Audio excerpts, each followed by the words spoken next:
বাদল অধিবেশনের প্রথম দিনেই উত্তাল হলো লোকসভা। ওয়েলে নেমে হইচই বিরোধীদের, দফায় দফায় অধিবেশন মুলতবি হয়ে গেল।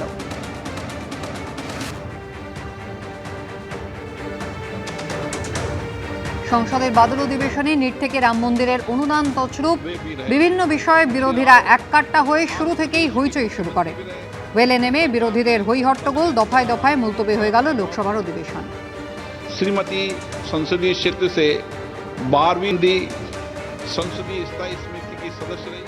এদিকে ফিরহাদ হাকিমের মুখে এবার মুখ্যমন্ত্রী শুভেন্দু অধিকারীর ভূয়সী প্রশংসা শোনা গেল। কথা বলবো, আমাদের প্রতিনিধি উজ্জ্বল মুখোপাধ্যায় রয়েছেন আমাদের সঙ্গে। উজ্জ্বল, কি বললেন ফিরহাদ হাকিম?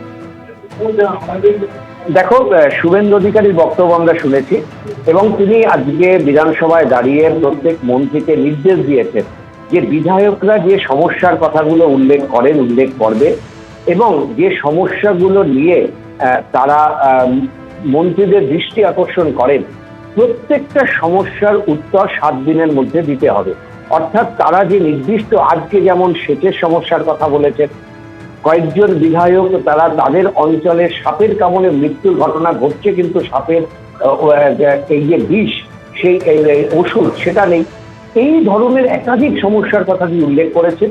মুখ্যমন্ত্রী বলেছেন যে এই সমস্ত সমস্যার 7 দিনের মধ্যে মন্ত্রীদের রিপোর্ট দিতে হবে, এটা তার নির্দেশ। এবং একই সঙ্গে তিনি বলেছেন যে সিএমও দপ্তরে এই বিষয়গুলো পাঠানোর জন্য বিধানসভার সচিবালয়কে তিনি অনুরোধ করেছেন। 3 মাস বাদে বাদে তিনি রিপোর্ট দেবেন যে বিধায়করা যে অভিযোগগুলো তুলেছিলেন বা দৃষ্টি আকর্ষণ করেছেন তার কতটা সমাধান সিএমও দপ্তরও করেছে।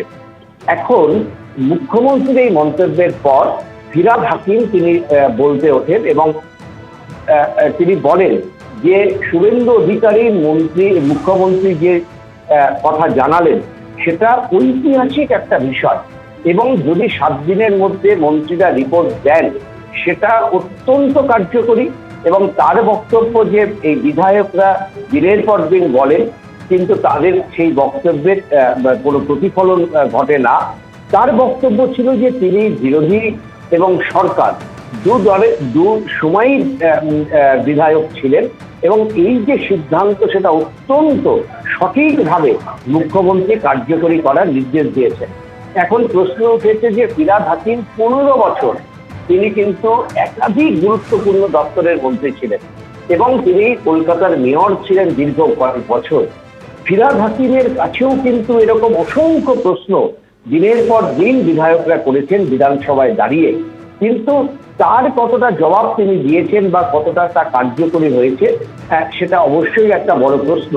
কিন্তু আজকে যেভাবে কেন তাদের সময় সেটা কার্যকরী হয়নি, অর্থাৎ পরোক্ষে তিনি কি প্রাক্তন মুখ্যমন্ত্রী মমতা বন্দ্যোপাধ্যায়ের দিকেই আঙুল তুললেন যে এই সিস্টেমটা চালু করা যায়নি। এটাই কিন্তু ফিরহাদ হাকিমের বক্তব্যের আজকে অন্যতম বৈশিষ্ট্য।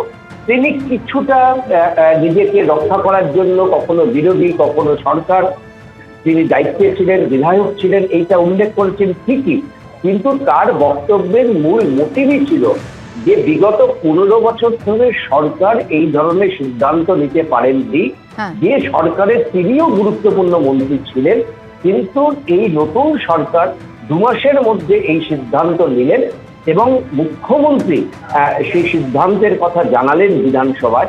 এটা অত্যন্ত ঐতিহাসিক এবং সময় উপযোগী একটা সিদ্ধান্ত। অর্থাৎ ভূয়সী প্রশংসা বললেও কম বলা হবে। মুখ্যমন্ত্রীর কার্যত প্রতিটা পদক্ষেপে দেখা যাচ্ছে ফিরহাদ হাকিমদের একেবারে বিজেপির বিধায়কদের থেকেও বেশি পরিমাণে প্রশংসা করতে। উজ্জ্বল, ধন্যবাদ। এবিপি আনন্দ, এগিয়ে থাকে, এগিয়ে রাখে।